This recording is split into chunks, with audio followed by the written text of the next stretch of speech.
शेतजमिनीचे व्यवहार करताना एकर व गुंठे लिहावे की हेक्टर व आर।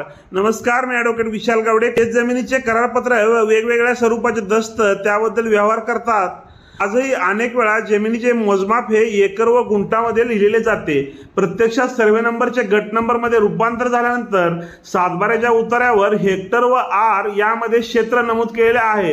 पत्रामध्ये एकर आणि गुंठा असे लिहितो तेव्हा भविष्य काळामध्ये मोजमापाबद्दल वाद उपस्थित होऊ शकतात।